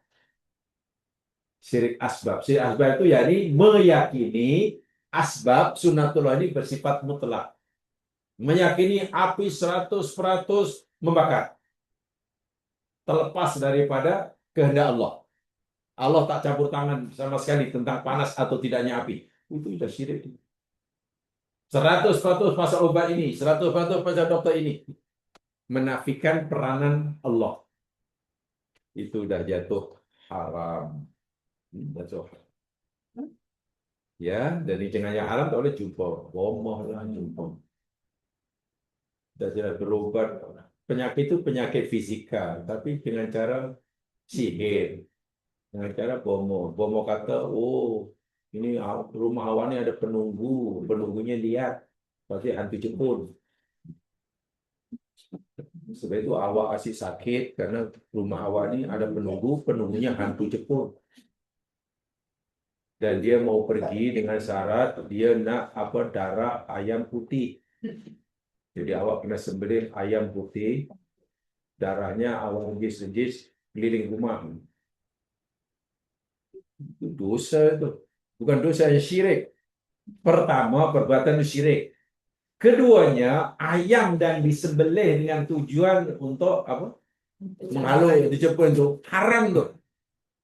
Sembelih itu haram, dagingnya haram. Walaupun dibacakan Bismillah 16 kali semasa itu doanya wa madzubiha bihi li ghairillah, Quran kata. Dan binatang disembelih bukan karena Allah tuh macam itu. Dahlah syirik haram lagi. Nah, itu tidak boleh. Walaupun mungkin dengan sebab itu lepas itu sembuh. Sebab kadang orang yang sembuh ini seakan-akan segala-galanya, itulah masalahnya. Orang Islam sangat sayang kalau melihat sembuh itu segala-galanya yang paling penting. Wah, boleh jadi sakit itu lebih baik bagi orang tadi daripada sembuhnya. Salahnya sabar deh kan. Kan sakit boleh menghapuskan dosa. Kan sakit boleh mengangkat darah seseorang. Tapi karena dia tak nak diampunkan dosanya, dia tak nak darahnya diangkat, diinginkan sembuh, sehingga sanggup melakukan apa saja, janji sembuh. Oh, itu bagi sangat-sangat sungsan. Kalau yang lakukan orang kafir itu patutlah memang orang kafir masuk neraka bukan pasal berobat. Orang kafir masuk neraka bukan sebab tak sholat ya, jangan sholat. Orang kafir masuk neraka bukan pasal rasuah. Mereka masuk neraka karena kafirnya itu sudah cukup dah. Sehingga orang kafir walaupun dia banyak sedekahnya, banyak dermanya, orang kafir pergi sholat rajin, tak masuk surga, tetap masuk neraka sebab sholatnya tidak sah. Tapi bila orang Islam lah begitu cara berfikirnya. Jadi jangan bahwa sehat itu nikmat, iya. Bahwa kesehatan itu nikmat, iya, betul. Bahwa kita wajib bersyukuri nikmat sehat, iya. Bahwa kita wajib menjaga nikmat sehat, iya. Tapi jangan sekali sehat itu nikmat yang paling atas. Sebab boleh jadi sakit itu nilainya lebih tinggi daripada sehat bagi orang tadi pada waktu tertentu. Sebab kan dengan sakit, ya mungkin katalah orang yang masih sehat lebih banyak menambahkan bekalan, menambahkan bebanan hidup. Banyak melakukan perkara yang nanti akan jadi bebanan bila mati semasa sehat. Bila sakit, mananya dah berhenti kan? Dan jadi kurang, itu lebih baik daripada. Tapi kadang orang pikirnya, tapi susah, bila sakit susah, nak makan susah, nak bergerak susah. Itu masalahnya. Lagi-lagi kita berpikirnya itu duniawiah, itu masalahnya. Memang tidak mudah memahami. Karena di sini perlu hati yang jernih. Perlu hati yang jernih. Sebab hadis ini tengok, hadisnya pendek dan Nabi terus beri jaminan. Kalau kamu nak tahu ahli surga, tuh. Subhanallah. Nabi tidak puji sholat malamnya, Nabi tidak puji apa ibadah mahdohnya, tapi Nabi puji dia masuk surga karena kesabarannya terhadapmu. Musibah. Itu Allah nilainya. Bayangkan ya, diberi pilihan sama ada nak terus sakit, bersabar dengan penyakitnya hingga mati, ataupun apa sembuh. Tapi bila sembuh Nabi tak kata min ahli jannah ya, maknanya ya tak tahulah nanti di akhir. Dia boleh memilih bersabar dengan penyakitnya karena Nabi kata falakil jannah, kau masuk surga. Itu bekas ahli sihir Fir'aun contoh. Bekas ahli sihir Fir'aun. Setelah memeluk agama Nabi Musa, mereka diberi pilihan oleh Fir'aun. Jika mereka ingin hidup senang, berkumpul dengan keluarganya, dan dapat hadiah yang banyak besar daripada Fir'aun, mereka mesti meninggalkan agama Nabi Musa. Ya. Jadi murtad balik lah, kufur balik lah. Tapi jika mereka lebih sayangkan ajaran Nabi Musa, mereka oleh Fir'aun akan dikerat-kerat tangan dan kakinya. Atau dibunuh dengan cara yang menyakitkan. Orang ini diberi pilihan, nak hidup senang, tapi kena dibuang agama Islamnya, atau nak memilih mati dengan cara menyakitkan, jika ia lebih sayangkan agamanya. Apa yang dipilih oleh ahli sihir itu? Kan pilih agama. Pertanyaannya, apa dari mana kekuatan orang ahli sihir tadi begitu kuat sekali menghadapi kematian yang sangat menyakitkan? Karena surga. Jalan Quran disebutkan karena ingin pengampunan daripada Allah. Dosaku sangat banyaklah, kata orang. Dan aku mau Allah ampunkan dosaku. Jika ini satu-satunya cara Allah mengampuni, aku rela engkau kerat-kerat. Karena apa kata ahli sihir ini? Innahu mayyati mujriman. Siapa yang datang jumpa Allah dalam keadaan masih berdosa, maka dia jahanam. Dan aku tak nak duduk jahanam. Bila aku mati masih berdosa. Dosaku sangat banyak. Dan satu cara untuk menghapuskan waktu itu tak ada pilihan kecuali ya rela dikerat. Itulah orang yang betul-betul inginkan akhirat itu sanggup melakukan apa saja asal dapat pengampunan. Orang ini tadi asal dapat pengampunan, tak apalah, epilepsi pun epilepsi lah. Itu luar biasa. Karena pengampunan tak, nilainya luar biasa yang besar. Iya. Dan dikerat-kerat tangan dan kakinya, alisir. Ya sakitnya mungkin berapa lama kayaknya? Akhirnya berapa lama orang merasakan sakit dikerat-kerat tangan dan kaki sebelum mati? 6 bulan? 6 minggu? Ya hanya beberapa jam kan? Sebab bila dah mati akan dikerat-kerat lagi. Tengok, hanya sakit beberapa. Itu pun belum tentu sakit karena Nabi bersabda, ketika orang mati, orang mati syahid, sudah diperlihatkan tempatnya di akhirat. Bila jiwa sudah melihat masa depannya sangat bahagia, rasa sakit itu hilang sama sekali. Sehingga Nabi kata, orang yang mati syahid, walaupun dikerat-kerat, dicincangnya, ibarat macam hanya tercucuk oleh jarum. Sikit. Rasa sakit. Bagi dia, bagi yang melihat, mungkin ngeri ya. Bagi yang mengalami. Itulah nilai pengampunan. Nilai pengampunan. Jadi rela menderita sesaat, istilahnya, asal mendapatkan pengampunan daripada Allah. Itu banyak contoh seperti dalam Al-Quran. Banyak sekali. Dan pada zaman Nabi, contohnya, Masya Allah, rupanya, bahkan macam tak, bukan, ialah kalau disebut Abu Bakar, semua orang kenal, disebut Umar, kenal, disebut Abraham bin Auf, kaya raya, ahli surga, kenal. Ini perempuan hitam. Hamba api Khadijah al-Kubra. Ummu Zufar namanya. Orang Ethiopia. Macam dalam sejarah macam tak popular. Tapi ahlul jannah. Allahu Akbar wa lillahi alhamd. Dan sekarang berada di mana agaknya orang ini? Sekarang surga belum ada, belum dibuka. Maksudnya belum dipenghuni karena belum kiamat. Sekarang orang di mana itu? Ummu Zufan sekarang di mana?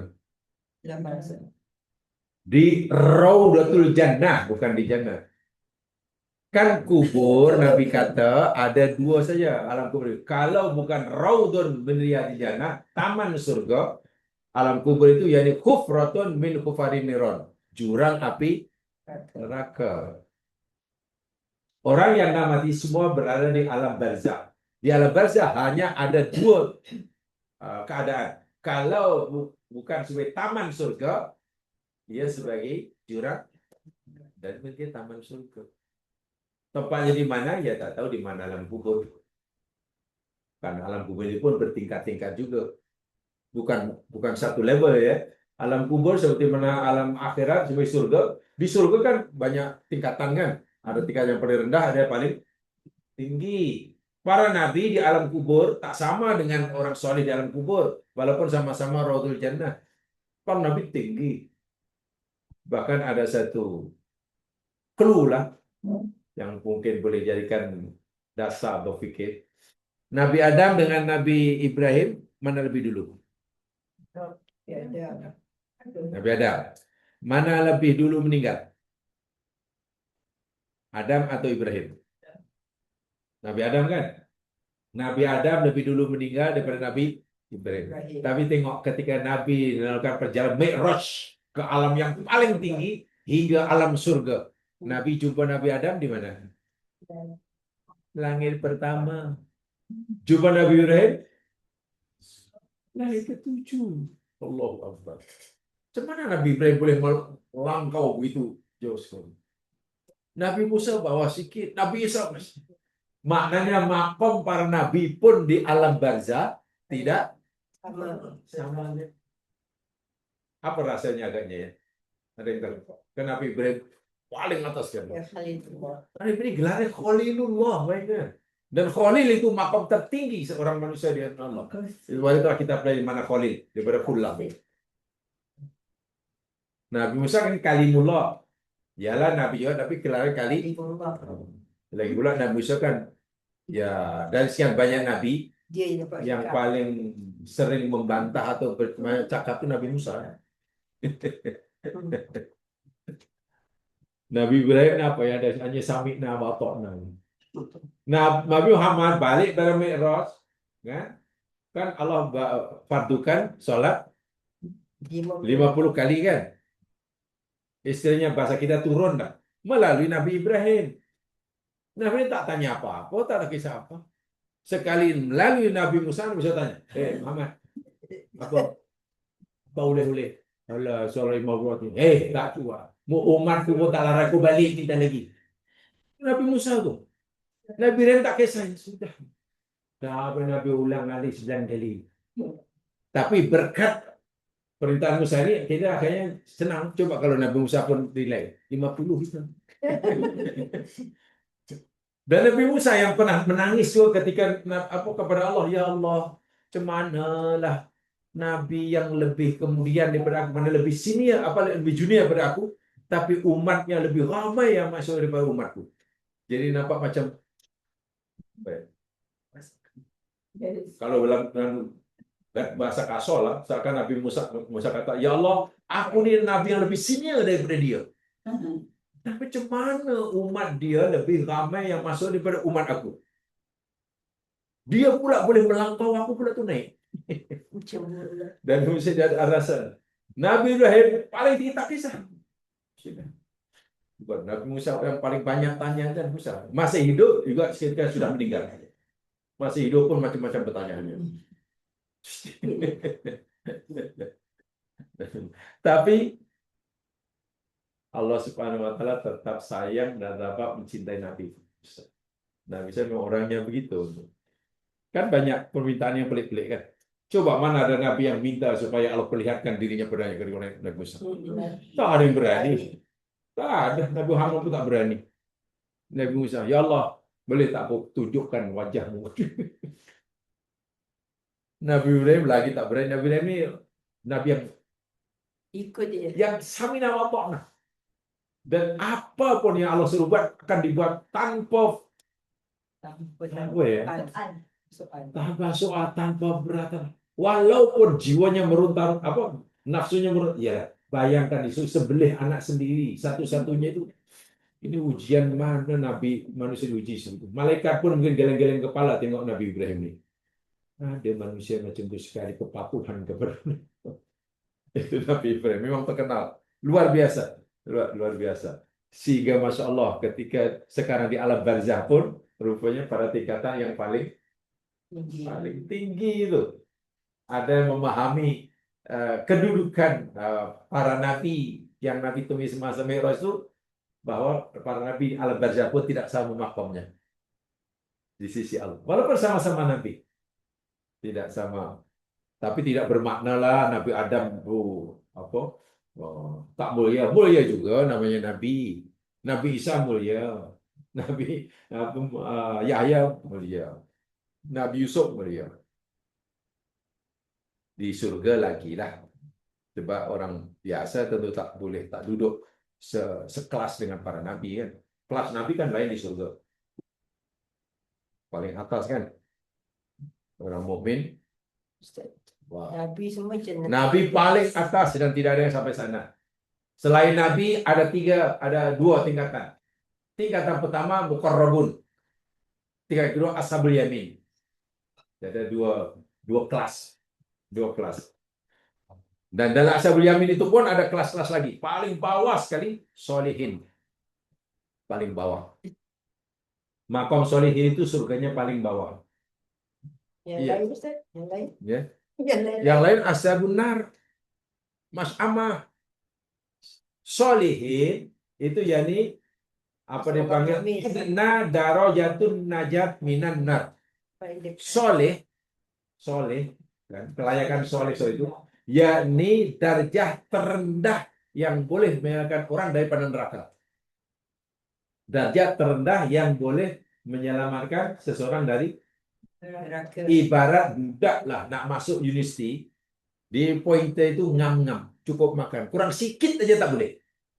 Berapa di sini pointer dia untuk masuk layak universiti?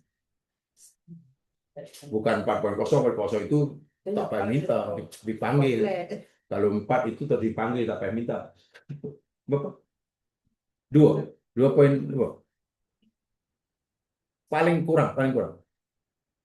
Katalah 2,5 atau 2,5 katalah. Itu minimum.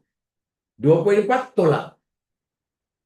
2,6 terus terima. Kalau 2,5 itu, ibarat solihin itu masih itu.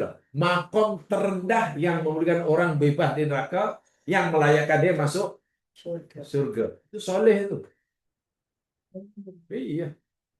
Untuk orang meninggal kan sering moga dibangkitkan bersama orang. Saya tidak memahami agama berdasarkan amalan manusia. Kesilapan orang memahami agama berdasarkan amalan orang. Pelik. Kalau itu amalan orang, kacau bah agama. Bahkan doanya, mudah-mudahan arwahnya dilindungi. Masa hidup, roh itu satu ke dua setiap kita. Satu. Roh satu bahasa Arabnya apa? Roh. Jamaknya arwah. Bila mati kenapa jadi arwah? Supaya itu pemahaman itu jangan tak boleh pakai. Hidup roh tapi mati mudah-mudahan si arwah senang dengan itu. Arwah. Kenapa mati tiba jadi nyawanya beranak pinak? Kan minan nabiyyin. Was? Minan nabiyyin was? Syuhada. Was? Salihin. Betul kan? Minan nabiyyina wasiddiqin. Minan nabiyyin wasiddiqin wasyuhada wasolihin itu paling bawah. Jadi ibarat masuk isi poinnya paling minimum tuh. Kurang sedikit singgah dulu di neraka. Singgah dulu. Karena adna darajatun najat minan nar istilahnya. Yang membolehkan orang bebas dari neraka atau makom syarat terendah yang membolehkan orang masuk surga. Sorry. Dan kenapa Allah letakkan yang paling rendah? Ya, agar kita ini semua tidak bersusah payah tebak untuk mencapai yang paling. Coba kalau syaratnya dinaikkan. Susah lah. Seakan-akan tak apalah awak syarat yang perlu untuk kamu masuk surga tanpa masuk neraka aku bagi yang paling minimum lah. Poinnya paling minimum aja. Solihin aja. Coba kalau Allah katakan kamu mesti jadi sedikit. Wih, itu rahmat Allah tuh. Rahmat Allah. Tapi yang solihin pun belum berjaya. Nah jadi solihin pun baru jadi sok. Baru sok, belum solihin, baru sok. Saya itu amanu, amil solihat, iman, amal solih itu Quran sentiasa rangkaikan tuh. Tak boleh pisah. Sebab itu kena dipahami apa sebenarnya makna amal soleh. Sebab kalau kita tak paham benar makna amal soleh, ya bagaimana mungkin paham makna solihin. Si pemahaman kita itu kadang terlalu sederhana. Ya orang soleh, mana orang soleh lah. Soleh itu maknanya orang rajin sholat lah. Karena sederhana sekali pemahaman dia. Tak salah, tapi terlalu dangkal gitu lah pemahaman. Dan itulah susahnya. Soleh, mana orang soleh, orang yang sholatnya tak tinggal, Baik. tak punya baik dia, dan soleh. Ya baik itu apa? Ya baik itu baik lah, tak jahat lah. Ya tak jahat itu macam mana? Tak jahat itu tak baik dia. Sikut tu. Oh, jadi memang perlu dikaji. Sebab tak dapat memahami amal soleh, susah nanti kita nak memahami soleh. Solihin kan orangnya kan. Solihin itu orangnya, amalnya, amal solehah kan. Lalu apa itu? Itu. Coba adakah amal soleh mana sama dengan amal hasanat? Iya sudah ya, jangan bisa pula. Sholat itu hasanat atau hasanat deh. Kalau itu sholat itu soleh atau soleh? Soleh. Kalau itu adakah soleh dan hasanat sama? Ya sama dia. Di sini kan pemahaman kita terlalu dangkal. Saya tak kata salah, hanya perlu didalami itu. Bahasa yang selalu saya gunakan akhir-akhir ini, ya ibarat ngopi masih cair, belum pekat. Ngopinya masih cair, belum pekat. Jadi ngopi itu biar pekat. Dan tua janji pun bukan. Baik, untuk sementara itu saja. Nanti kita pekat-pekatkan. Ya, kita pekat-pekatkan nanti. Mudah-mudahan juga di sana. Allahumma bihamdika asyhadu an la ilaha illa anta astaghfiruka wa atubu ilaik. أعوذ بالله من الشيطان الرجيم إن الإنسان يفوز إلا الذين آمنوا والصالحات تواصوا بالحق. السلام عليكم.